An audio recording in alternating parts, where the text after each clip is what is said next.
Are we sitting comfortably? Then I'll begin. Joey was a naughty boy and never did as told, and learned to lie about what he did as soon as 3 years old. And being bad, he'd always lied to stop him being caught, but also told lies of the very, very silly tall tale sort.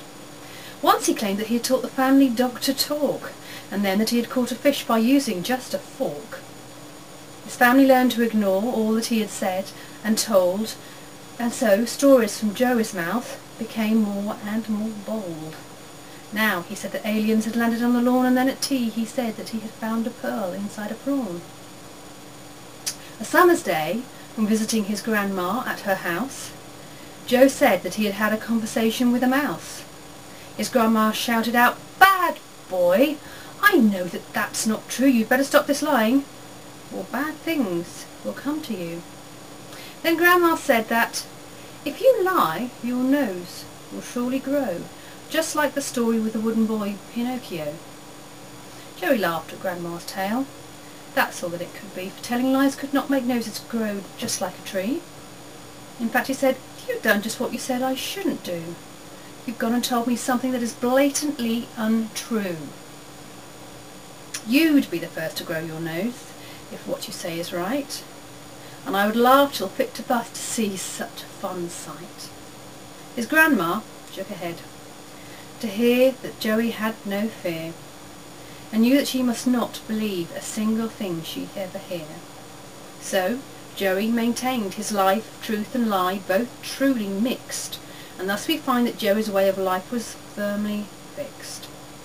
His mother, father, grandma, too, were sad to hear his lies, but all of the advice they gave him Joey did despise.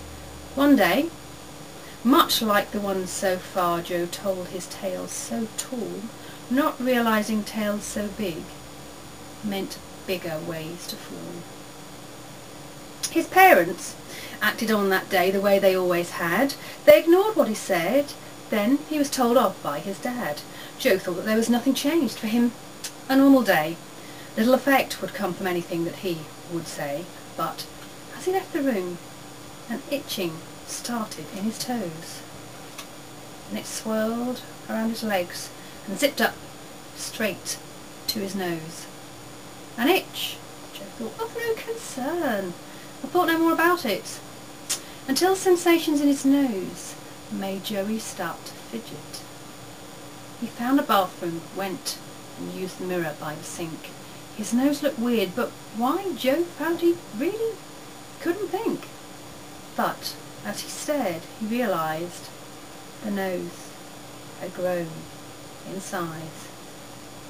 And as he watched, it grew yet more, and all due to his lies. Joe found his friend and asked him if his nose had grown much bigger. The answer came not from James's words, but from James's silly snigger. Joe ran off hard in worried state, ran aimless through the town. The weight of his now grown nose was pulling his head down. People all stared hard at him, could not believe their eyes, had never seen such a boy or man with nose of such a size. And cruel as people often are, they shouted lots of names, and nasty calls came even from his former best friend, James, like conk, growth, snout, schnozzle, snoz, snooze, trunk and big. We've never quite seen anyone who looks like such a freak. The tears streamed down poor Joey's face. He didn't know what to do. He couldn't believe that grandmother's words had really now come true. With nose so long it scraped the floor, Joe knew where he must go. He knocked the door, cried out to his grandma, "Come to my aid. I'm frightened so. It's all come true, the prediction that you made." Grandma opened up the door and said, "What is this noise? Another lie, I suppose, my lad." "Such a nuisance, little boy." Joe pointed up and said, "See, my nose is grown. Oh, help me, please." And Grandma said, "Don't lie so, lad. What I said was just a tease." She pulled him in and showed him to a mirror on the wall and said, "Look at your nose. There isn't any change at all."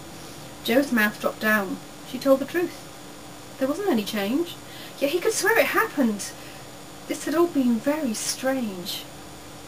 He looked at Gran. She smiled a smile that came out very funny. She knew what had been going on. Joe would bet any money. Still, Joe learned his lesson, and he swore to never tell such lies. He mostly keeps his promises, and he will until he dies.